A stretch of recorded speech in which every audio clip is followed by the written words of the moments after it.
All right. It is wonderful to welcome Professor Darryl Hart of Hillsdale College to this program once again. I believe our last conversation was some 2 years ago when we discussed the life and religiosity of Benjamin Franklin. And today we are discussing another great American figure, at least in my view, H.L. Mencken.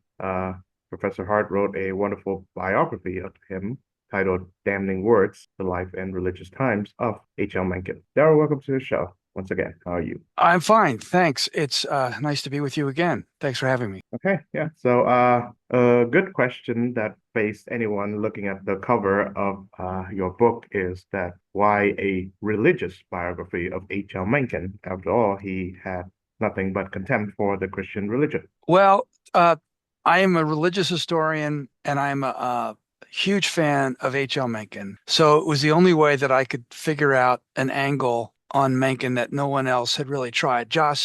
Um, T.J. Joshi, I believe is his name, has compiled a number of books, essays that Mencken wrote on religion. But I do think that there is some method to my madness in the sense that, and this is what I think the book tries to do, is Mencken was surrounded by Christians, especially Protestants at that time, and he was trying to find his voice in that society. It's not as if it was incredibly pervasively, oppressively Christian, but it was all over the place. And he was a guy working in journalism, literary life, other fields. And he's trying to make a name for himself and trying to write well. And how is he going to fit in this overly Protestant society? And so that's what I tried to account for in part. But then, in addition to that, explicitly, I do think Mencken, is it's hard to miss the references to the Bible, to Christianity, to ecclesiastical terms in his writings, so that he simply reflected that Protestant culture in which he grew up. He didn't accept it. He also, I don't think, ridiculed it as much as some people think that he did. I think he laughed at it a fair amount. He did ridicule sometimes, but I was also trying to write to figure out the degree to which he had a particular beef with Christianity and Protestantism or not. And I don't know where you want to go in this conversation, but it does in some ways relate to, I mean, two of the greatest charges against Mencken by his detractors and the reasons why people won't read him now, especially in the current climate, is one, he was either anti-Semitic, or two, he was a racist. And I would like to do more with thinking about Mencken's anti-Christianity and his anti-Semitism, such as they were, to figure out if one was more than the other, why one prejudice might be more acceptable than the other. I sort of understand some of that, obviously, but it is a peculiar thing that Mencken is not categorized as anti-Christian. And sometimes that's an appealing part of him to people who aren't Christian themselves. And I understand that. And myself, one more part of this answer, and okay.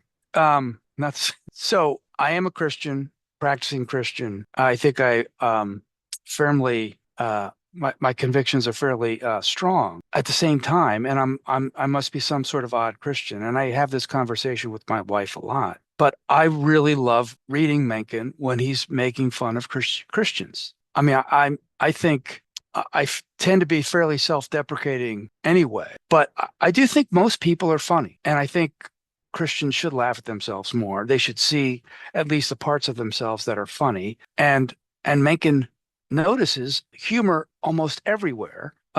So that's another reason why I enjoy reading him and writing about him. Although I will admit it's an acquired taste, perhaps, because if you hold to your convictions in a certain way, you don't want to see them necessarily pilloried. Yeah. So, how would you make the case for reading Mencken today? Um, the the the tip, I guess, I do teach a course on Mencken here at the college. I offer it every other year, and I do think about this as far as how do students who are 18 to 20 years old and they've never heard of Mencken and they've probably not really encountered too many writers like a Mencken. And so what will grab them? And oftentimes it's the humor, it's the sort of outrageous things he writes. I have noticed that students, for whatever reason, I mean, and it's poignant, do resonate with Mencken's writings about suicide, which he did write about some. Sometimes he contemplated, well, he contemplated, I think, theoretically, because he didn't believe in God. People asked him, well, why do you go on? How do you go on without meaning in life? And I thought his answers were actually pretty good, but that seemed to resonate with students because I guess young people do, at least they have friends who have thought about it, or maybe sometimes they've had friends who have tried to commit suicide. So that's a poignant. That's not the way I would suggest necessarily. If I were to put together a collection of writings of Mencken, and they're very easily accessible. I think part of the problem people approaching Mencken is that you'll pick up a volume that has a wide collection of essays, and it's hard to know where to start. You don't read these books like the volumes of the Prejudices or his Chrestomathies. You don't necessarily read them from beginning to end. So I do encourage people just to dip in. You see a title that looks intriguing, or you look at the index and you see a figure covered, to go there. But what I would like to do is have smaller anthologies of Mencken's essays on the American presidents, on American wars, on American politics, on American food, on American architecture, on music. He writes about most of these subjects. And again, there would be enough in there to have small little volumes of his writings. So that's another way to approach it. And along the way, people, I think, will notice that he's an amazing stylist. He writes remarkably. There are almost no writers in American literary history that write the way he does, even though he doesn't write fiction or poetry. He kind of dabbled in that, but deemed himself a failure. And they'll also notice a sense of humor, a sensibility that's also quite remarkable. And again, it's not everyone's cup of tea, but those are, I think, some reasons to approach ways to approach Mencken. Yeah. I'm a great fan of Mencken's writings. For one, because he's wickedly funny. I don't think there's a funnier writer of that era than he. And also, he is a staunch defender of freedom of of speech, for one. And there's this quote about like how you should defend the scoundrels and the SOBs in order to be a true defender of free speech and whatnot. And Just can I just pause you there for a second and ask yeah. how how old are you, if you don't mind saying, and how did you find out, how did you discover Mencken? So 25 is my current age. And I did a course on American English last year. So, that naturally led me to find out what Mencken says about it. And I think if you are a beginner of Mencken, if you're getting yourself into Mencken, I think that's where you start. And secondly is because I'm researching an article on William Jennings Bryan. I'm writing a research article on William Jennings Bryan. Huh. And, obviously William Jennings Bryan and H.L. Mencken crossed paths during the Scopes trial, and Mencken basically eviscerated Hmm. the poor old congressman from Nebraska who's in his fading days. However, my research paper is on his 1896 presidential campaign, which was his prime. But nevertheless, I do discover that despite my admiration for Bryan, I find Mencken's descriptions of him just incredible in his humor and wit. So yeah. Right. Um, I missed your our feed froze up and I missed the beginning of that. So before the paper, you had another point that right. how you American English. Yeah, I was doing a oh, course last year on American English, and that naturally led me to find out about Mencken's writing on it. okay, right. I mean that the American language collection that he put together, or volumes, is really quite amazing. And it's the most academic such as it is, as Mencken ever was, but it really is a treasure. That's also something I would like to see broken up and reproduced somehow and make it more accessible because again, those volumes are huge. I think they're daunting to anybody who's just saying, "Oh, I want to read about the English language," and there's this huge. It's like a dictionary. But it's really chock full of great material. And okay, thanks for answering my question. Yes, and there was a time when I was an atheist, and I liked Mencken's writings then, but Hmm. I became a Christian and I like his writings more, which say something about my odd Christian Catholic beliefs. But he has a way of poking fun at Christians believe and his the Christian fanaticism that I don't think someone like Christopher Hitchens can fully emulate, even though he is also a great writer in his own sense. So tell me, what are some of the things that Mencken finds to be the most funny and also the most, I guess, damnable about Christians and Christianity? Mm. Oh boy. I mean, I guess I could start off right away by mentioning some of his aphorisms, and his aphorisms are also a very accessible way to like Mencken. I mean, aphorisms such as conscience is a mother-in-law whose visit never ends, or something like that. And there's like to come up with the idea and put it all in a sentence, a short sentence that really doesn't go beyond one line. That's a difficult task. And again, it shows a kind of I think a command of language and expression that few writers have. But the notable ones that stick out for me that often get laughs with students are one, Puritanism is the haunting idea that someone somewhere may be happy. And again, that's a caricature of Puritanism. There are all sorts of reasons why Mencken put it that way. I think he understood partly that it was a caricature, but it's also a really funny way of just describing it. And there's a kind of rhythm to it. And there is a sense in which that's also true. Another one, though, is Christian, someone who believes in three gods but draws the line at one wife. Which again, as someone who's a Trinitarian Christian, I can imagine people looking at the doctrine of the Trinity thinking, really? Three and one and three? Okay, well, kind of weird. But then to throw on top of it this monogamy aspect to Christianity, I just find really amusing. I think he kind of made fun of beliefs in some ways. I mean, beliefs have those beliefs. They don't make sense. And I think Mencken pointing out the lack of sense that they make is and the way they come across to somebody who doesn't believe, I think is actually can be amusing. Again, to sort of get outside a Christian bubble, as it were. Um, I think other parts of it here, I guess I would say he was less maybe funny, but really perceptive and also noticing the oddities of it. There's an essay that he wrote about the time that of the Scopes trial and about the time when he was writing viciously. I do think it was vicious what he wrote about Brian. I sort of understand it, but I didn't. I think he should have waited a year, maybe. Brian was pretty well dead by the point that Mencken really let him have it.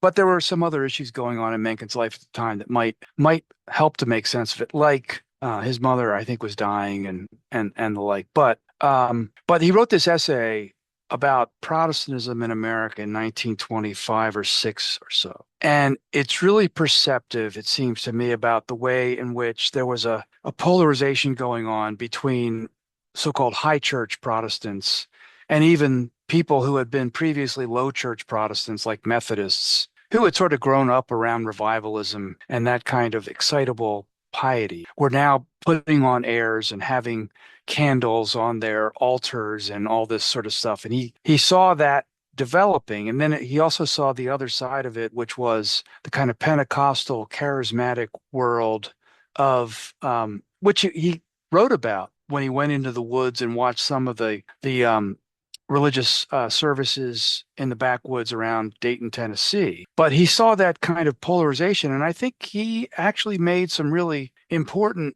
observations about what was going on in American society. And in that sense, he was a really, I thought, careful reporter about what was happening. And again, kind of able to make some fun along the way of how odd the people at the low end, they weren't necessarily snake handlers, but they weren't the most urbane or sophisticated kind of people. And then on the other hand, commenting about these Methodists who have become middle class and respectable and now wanting to put on airs the way that Episcopalians did and the like. So he has he sees humor in it as well, while he's also making, I think, some pretty good observations. Right. So speaking of Brian, I read the tribute piece or the obituary that he wrote for the former Nebraska Congressman and Secretary of State. And I quote, he, Brian, was in fact a charlatan, a mountebank, a zany without sense and dignity. His career brought him into contact with the first men of his time. He preferred the company of rustic ignoramuses. I mean, there's more, but you get the idea. He didn't give him any ounce of respect and dignity at all. Which brings me to another point. Aside from being against Christianity, Mencken also developed a contempt for democracy as we understand it. So I wonder, from reading his writings, how did he come to this belief? Um, I mean, I think the conventional answer is that he wrote a book in 1908, The Philosophy of Friedrich Nietzsche, himself with that Superman and became an elitist as a result. I think there's something to that. I do think Nietzsche left a mark on Mencken, but I don't know that it's as big a mark as sometimes people make it out to be. I think that Mencken, who started as a cub reporter covering the police, the morgue, City Hall in Baltimore. He just, I mean, if you spend time in those areas, even to this day, city government, no offense to fine people who work in city government or in the police departments, it doesn't attract the best, most ambitious, the most successful people in American society. They have really important jobs. And again, I'm not trying to say that, but if anyway, you see democracy playing out at that level in those sorts of sectors. And then Mencken went on. I don't remember exactly when he went to his first national conventions, but I think he covered them maybe as early as 1904, because I remember reading something about him covering the Republican and Democratic national conventions every 4 years for 40 years.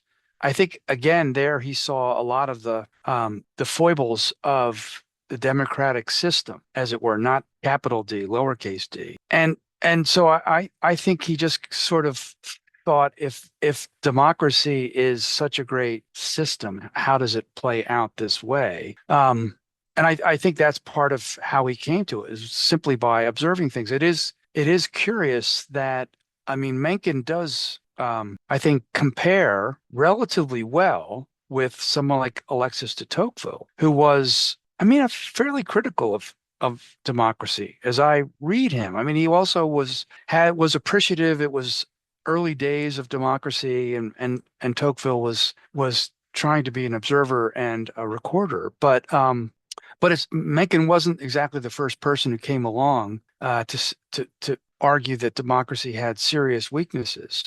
I mean, the ancients were doing that as well, but Mencken does it with an edge, with a poke, with a just kind of in your face aspect to it that makes it seem like he's really against the common man, against the ordinary person. And there is a sense in which he was an elitist, and that's true. I also, though, think that Mencken appreciated parts of America, well, a large part of American society, as simply the way America was. He called it the best show on earth. Yes, he found it entertaining, but he also, I think, could recognize his place somewhere in the mix of this, and could recognize that he was able to enjoy a life of relative ease and comfort, thanks to the way American society played out and the way journalism worked. And he wasn't, I don't think he was bitter about that. I think he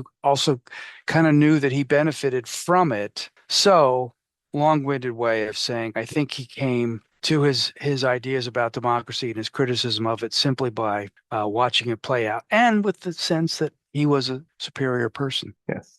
So we'll get into how Nietzsche influenced Mencken, but I'd like to go back to his quip about the Puritans.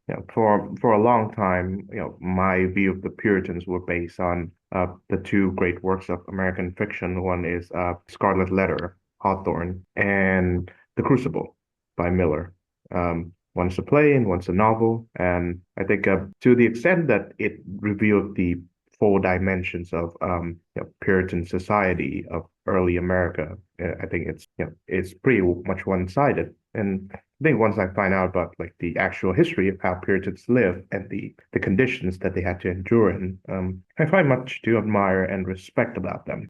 Obviously, I still find them intolerant in their beliefs, but to the extent that they managed to survive and to eke out civilization based on the conditions that they live in, I think they deserve some respect. So, yeah, tell me, what are some of the aspects of Puritanism or Puritan culture of early America that Mencken may have missed? Um, okay, so I think that the way that I am reading Mencken right now, and I'm actually working on a piece on Mencken and Nietzsche for a conservative intellectual magazine, Modern Age. But relatively early on in Mencken's career, he was 30, in his later 30s by this point, and he wrote a book called A Book of Burlesques. I think it was published 1918. But in there is a long essay called Puritanism as a Literary Force. And I actually think it's a pretty brilliant dissection of American history of American literature. But what he writes a lot about the 19th century. He's not really writing about the 17th or 18th centuries. I haven't seen many references even to a Jonathan Edwards in Mencken's writing, so I don't know how much he paid attention to the original or the immediate heirs of the New England Puritans. I mean, I do think it's a fair characterization to say that these were really zealous Protestants who were on guard not to sin and not to offend God in almost every aspect of their lives, and that could lead to that aphorism that the haunting fear of someone somewhere, etc. Even though they did delight in all sorts of human activities that, in my upbringing as a fundamentalist Protestant, would have been illegitimate, drinking, dancing, and the like. So what I think Mencken was up to, and I see this more generally, is the dominance of New England writers and New England institutions in sort of creating the American canon of writers. And a lot of that goes back to the Puritans establishing colleges that became universities like Harvard and Yale, which then at late 19th century became some of the most prominent the faculty there became some of the most prominent interpreters of American civilization, ideas, literature. Pardon me. And I give the New Englanders all sorts of credit for being able to pull this off, even though I also think that they neglected other parts of the country, other regions, Southerners, Southwest, West, Northwest, Midwest, etc. But still, if you're going to tackle American civilization and culture, you do have to come to terms with New England and their institutions. And that's what Mencken was doing in the early 20th century when he was trying to find writers who would do something different from the New Englanders like Hawthorne, like Emerson, like Longfellow, like he doesn't write a whole lot about Melville, actually. I don't think. And Melville might have appealed to him more, but there's a kind of idealism that's characteristic of New England writers, and Mencken found it suffocating, and he was advocating for realism in literature, which is why he admired people like Edgar Allan Poe, but then also Joseph Conrad, Theodore Dreiser, whom Mencken had a difficult relationship with. And Mencken was leading a charge in the teens and 20s of trying to open up American literature to other sorts of voices and other sorts of themes. So it's a long-winded way of saying that I think Mencken identified Puritanism as having an influence on the kind of writing that was done. And then on top of that, also all sorts of censorship laws that were on the books and that prevented Dreiser from getting some of his books published for times. And Mencken himself, the American Mercury magazine that he edited, being almost canceled, at least briefly, 1926 or so, with a short story that Mencken published, the so-called Hat Rack affair. And so Mencken was very attuned to, going back to something you mentioned, freedom of speech, and he thought that the Puritan establishment was really responsible for the censorship laws in the United States that really did have effects upon what could be mailed, what could go in postage, magazines or contraceptive devices or whatever, the Comstock laws as they were known. So that's another very important reality that Mencken was facing that he attributed to Puritanism. Now, on to Nietzsche. I understand that the first few decades of the 20th century was a time when, the American thinking class was very much influenced by German philosophy. I think you cannot really understand Teddy Roosevelt or Wilson if you don't understand Kant and Hegel and how they've managed to infiltrate and influence the American mind.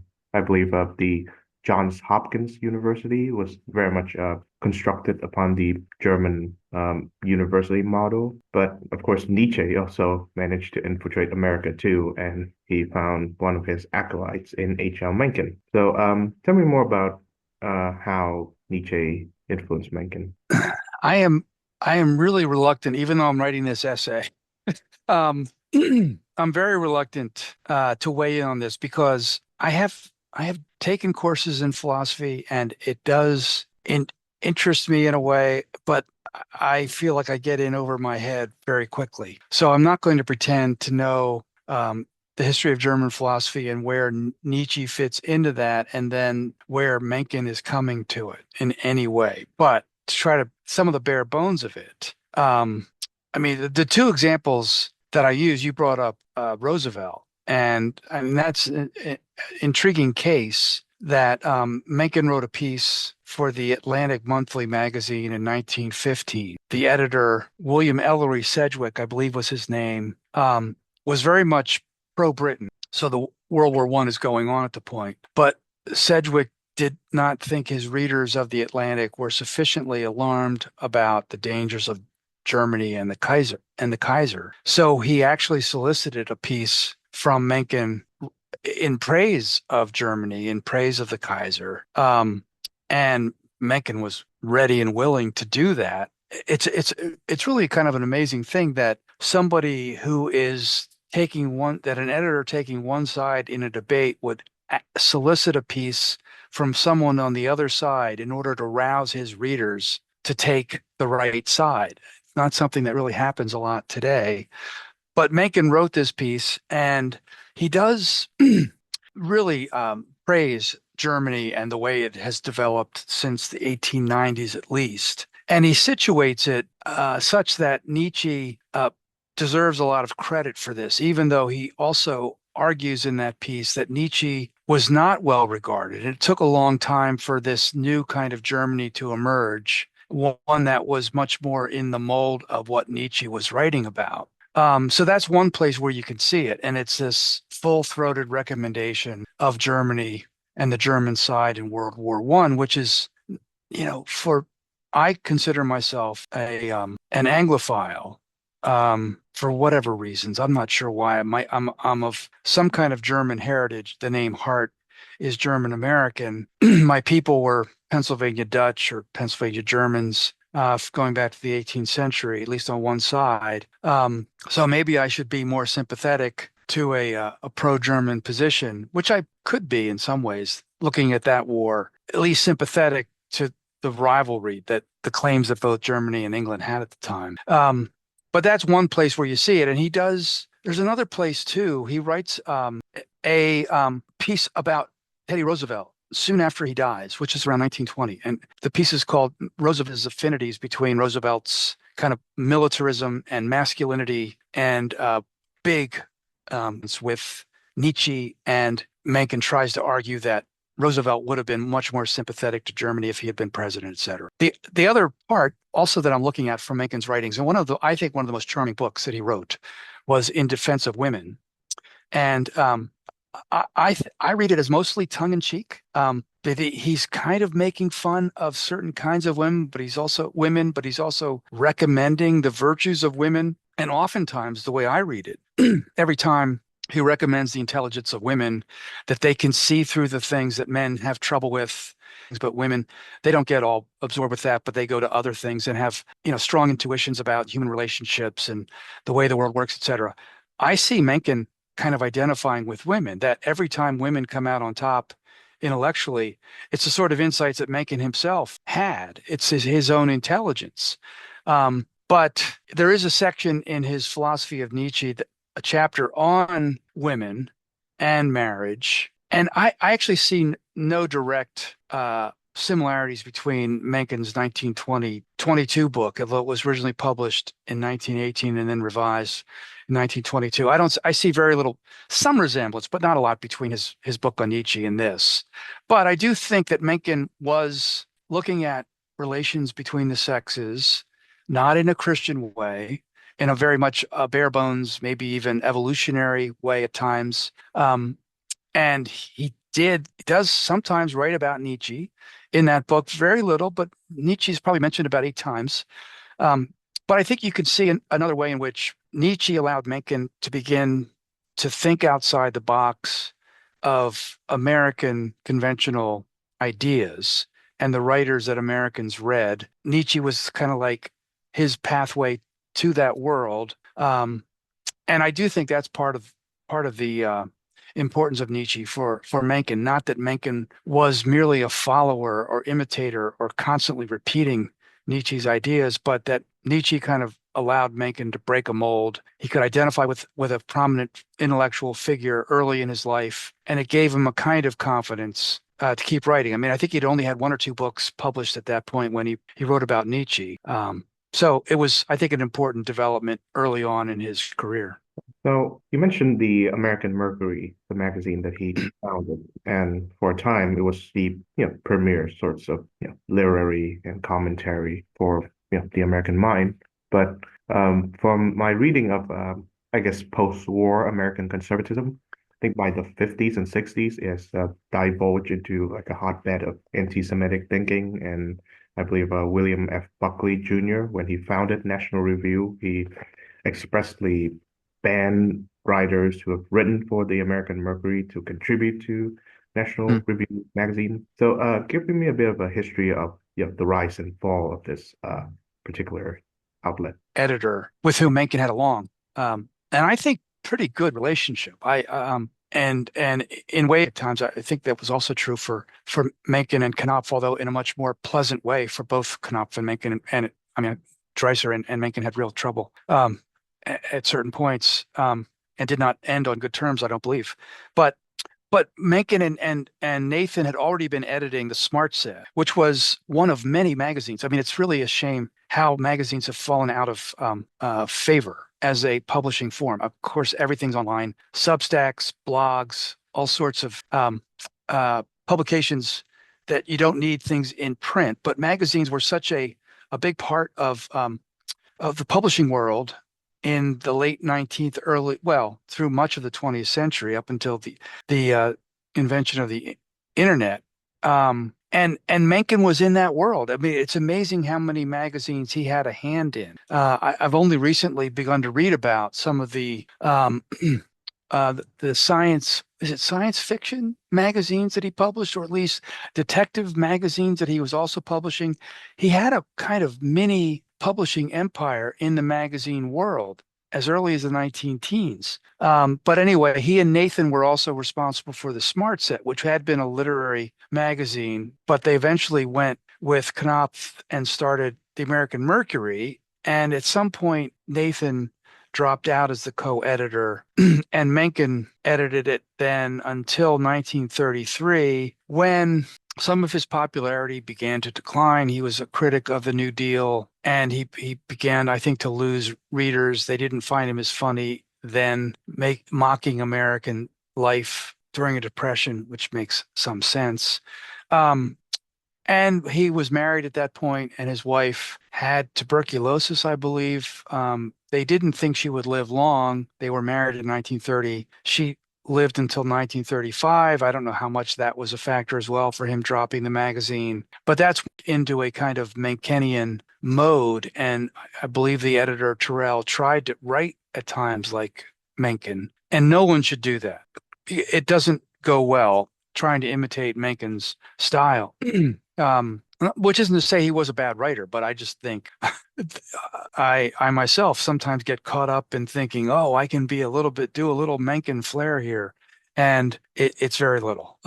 Mencken was a one of a kind when it came to prose. So anyway, he had the magazine for about 10 years.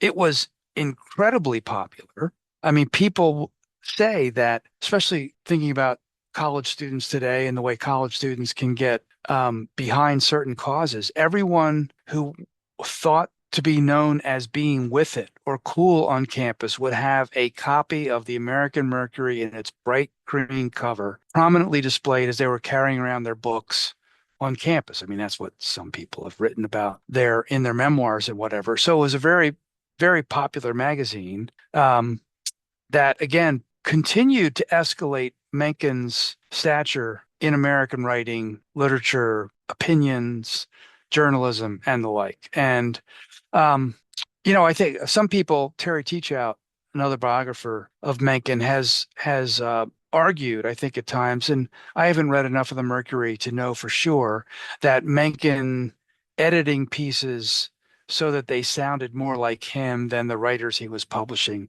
That may be true, that Mencken was a heavy-handed editor. But again, it was another part of the aura of Mencken in the 1920s, which is probably the peak of his fame.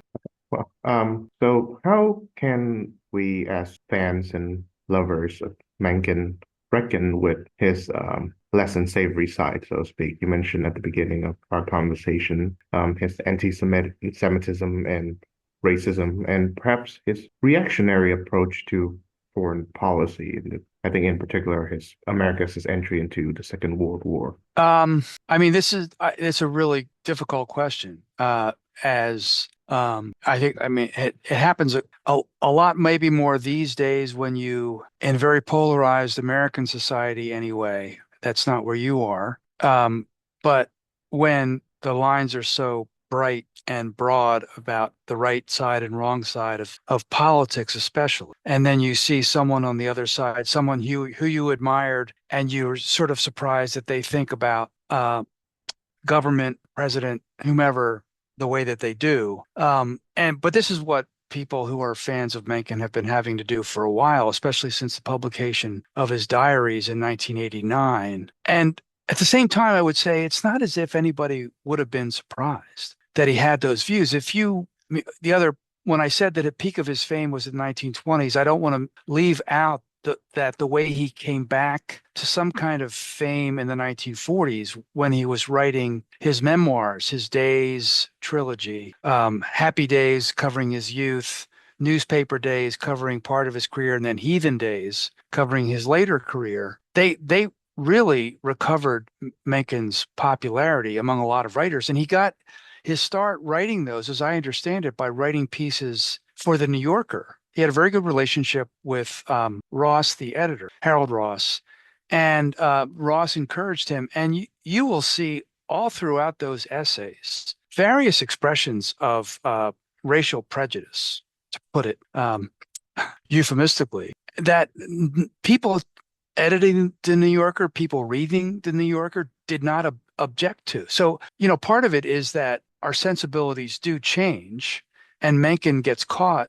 in a change of sensibilities when it comes to talking about race or Jewish people. But I will say he was an equal opportunity offender.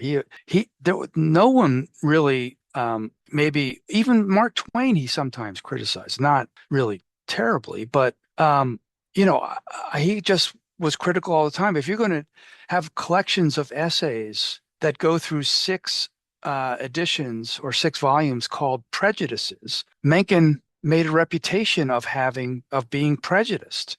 Now he was using prejudice in a better sense than merely being bigoted, but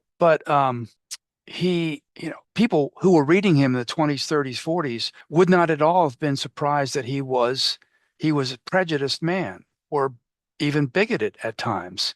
So, I think there's some of that. And I just, for myself personally, I put the balance up, there's so much more joy that I receive from Mencken when I think he's doing really well compared to when I think he maybe goes off course. And the Brian piece is one where I do think he goes off course, even though it's incredibly well written. And it's just an amazingly sustained level of vitriol against a man recently deceased.